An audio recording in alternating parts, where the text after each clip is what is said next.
On today's show, a new study says autonomy will create trillions of dollars in value. Car sales tumble for the 5th straight month in May, and only a third of Takata's defective airbags have been replaced.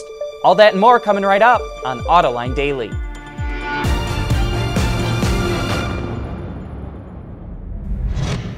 This is Autoline Daily, the show dedicated to enthusiasts of the automotive industry.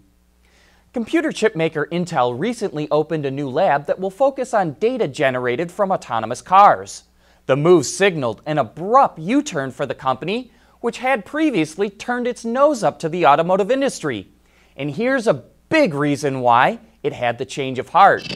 A new study funded by Intel estimates that by 2050, fully autonomous vehicles will generate $7 trillion globally in economic and societal value, including products and services. Most of that, $3.7 trillion, will come from consumers using mobility as a service. Businesses will spend another $3 trillion doing the same thing, and the last $203 billion will come from driverless vehicle services and features. 2050 may be a long way off, but if we're ever going to reach that mark, Intel thinks there needs to be more collaboration to commonize platforms and technology to bring autonomous cars to the market faster.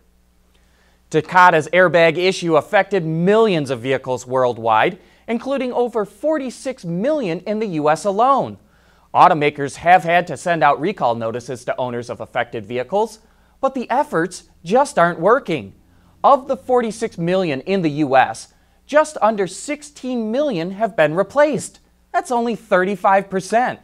A U.S. senator from Florida is urging automakers to speed up the pace, but I don't know how much more they can do.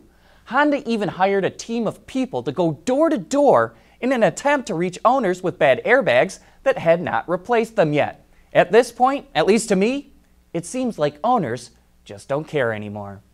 Still to come, we'll break down last month's sales numbers. Autoline Daily is brought to you by Bridgestone Tires, your journey, our passion. Dow Automotive Systems, advanced materials that deliver better results. And by Lear, a global leader in automotive seating and electrical systems. Car sales in the U.S. fell for the 5th straight month in May. Automakers sold 1.51 million vehicles, down 4.6% compared to the previous year.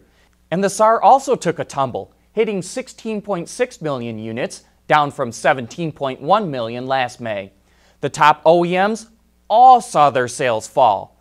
General Motors sold a little over 237,000 vehicles, which is a 5% drop, and that just barely edged out Ford, which sold a little over 235,000 vehicles.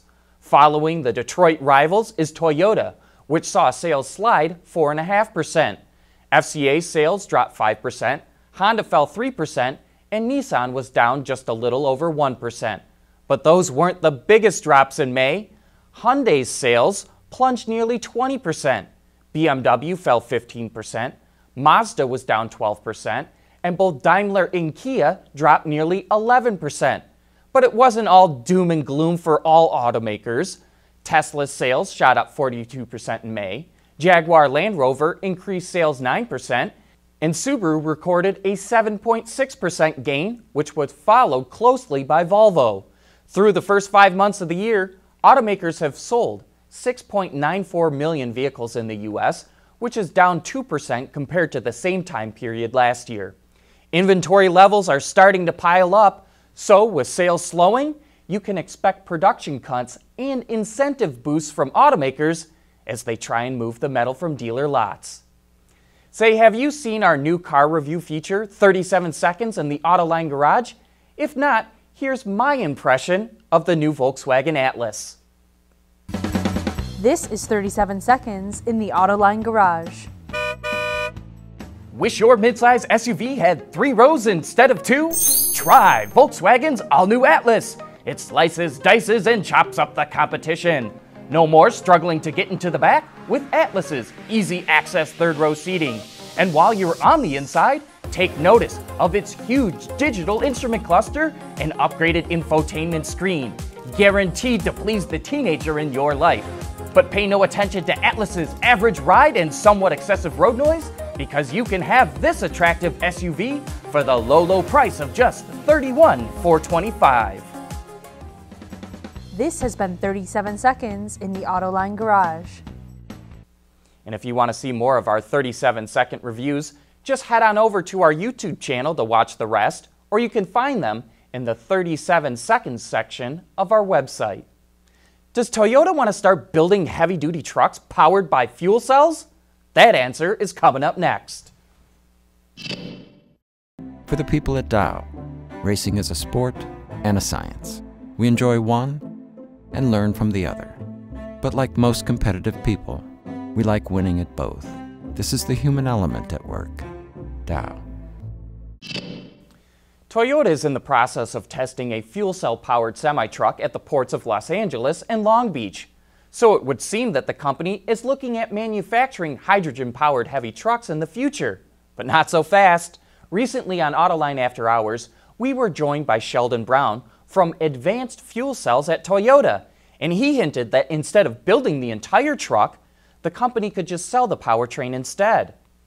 If I were to sort of prognosticate and think, we probably want to be a little bit agnostic to the concept. I think we recognize that our strength right now is providing a fuel cell powertrain. So, we could imagine where we would do this in a way that's, less disruptive and offer it to a lot of different, companies who might be interested. May that be PACCAR or Volvo or, organizations. As we think about how regulations would have to change and as zero emissions comes in, there's going to be trucks that are, mid-cycle through their 10-year cycle life. So our feeling is this system applies itself to brand new installation, but also if you needed to go back and retrofit, so your upfront investment isn't as great either, right? So, you got a powertrain that's, 500,000 miles, you can pull it out, put this in, but at least your truck and your chassis are still, viable. So it helps reduce that sort of burden on the initial adopters in those early phases. To learn more about Toyota's fuel cell semi, look for that show on our website, autoline.tv, or you can find it on our YouTube channel. That's it for today. Thanks for watching, have a great weekend, and we'll see you right back here again on Monday.